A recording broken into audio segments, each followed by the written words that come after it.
جو لوگ موٹاپا کم کرنے کے لیے ورزش کرتے ہیں، بھاگتے ہیں، بھاری بھرکم مشینوں کے ذریعے سے اپنی چربی کو پگھلانے کی کوشش کرتے ہیں اور پسینے سے شرابور ہوتے ہیں، تو یہ کوئی آسان کام تو نہیں ہوتا ہے، لیکن وہ کتنے شوق سے کر رہے ہوتے ہیں، پابندی سے پیسے دے کے جم والوں کو یہ سب کچھ کر رہے ہوتے ہیں۔ کیوں؟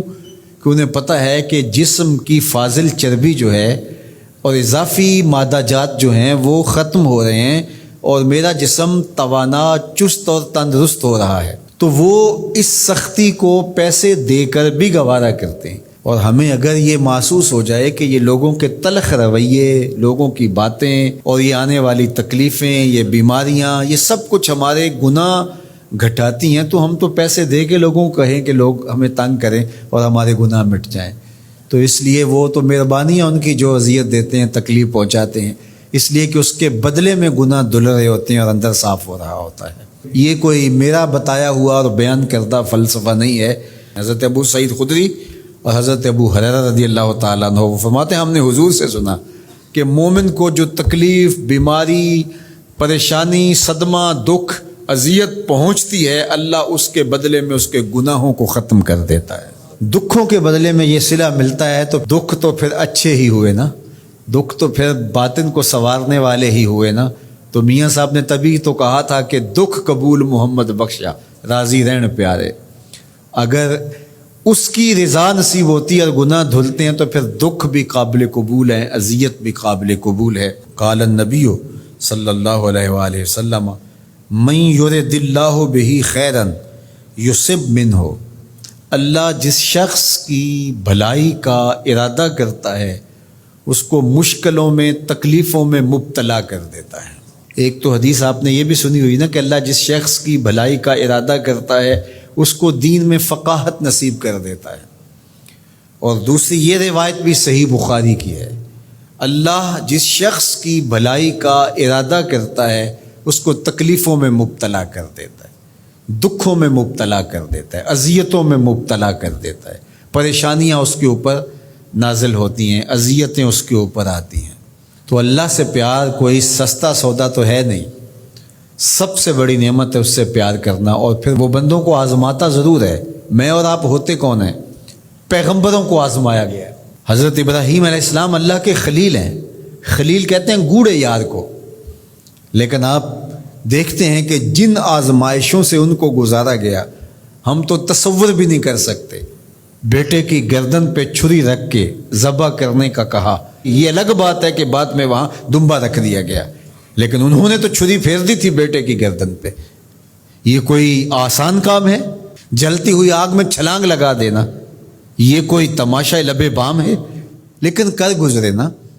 یاری تیری سونا پر ازمیشاں تیریاں اگ، سونا پرکھیا جاوندا ہے نال اگاں دے لگ۔ سونے کو پرکھنے کے لیے خالص ہے کہ نا خالص ہے، آگ میں ڈالا جاتا ہے۔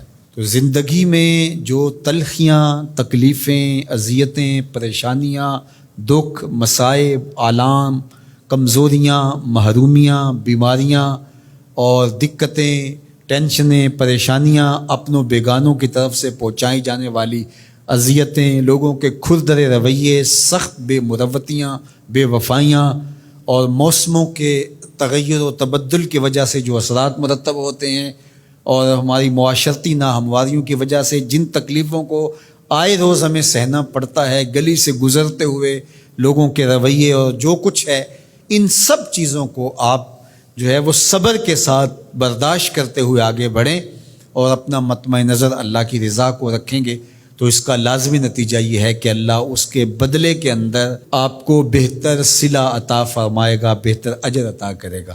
لیکن اگر فرض کرو یہ ساری چیزیں آپ برداشت نہیں کریں گے تو آنے والی بیماریوں کو، پریشانیوں کو، موسم کی شدتوں کو آپ روک بھی نہیں پائیں گے، لیکن آپ جو ہے وہ مجموعہ اذیت بن جائیں گے۔ آپ ہر وقت اپنے آپ سے ہی تنگ رہیں گے اور اجر سے بھی محروم رہیں گے۔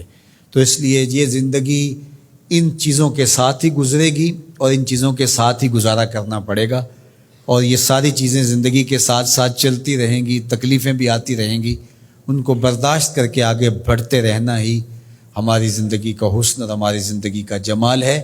لَقَدْ خَلَقْنَا الْإِنسَانَ فِي قَبْضٍ، انسان کو پیدا ہی مشقت میں رہتا کیا گیا ہے، لیکن اس کے باوجود جب وہ ان ساری چیزوں کو اللہ کی رضا کے لیے گوارا کرتا ہے کہ کوئی بات نہیں، یہ سب کچھ میرے مالک کی طرف سے ہے اور یہ میری زندگی کے سسٹم کا حصہ ہے، اور وہ آگے بڑھتا چلا جاتا ہے، تو زندگی اس کے لیے آسان ہوتی چلی جاتی ہے۔ ورنہ زندگی اتنی تلخ کہ قدم نہیں اٹھایا جاتا، اور ہر وقت بندہ ان مصائب سے نکلنے نہیں پاتا۔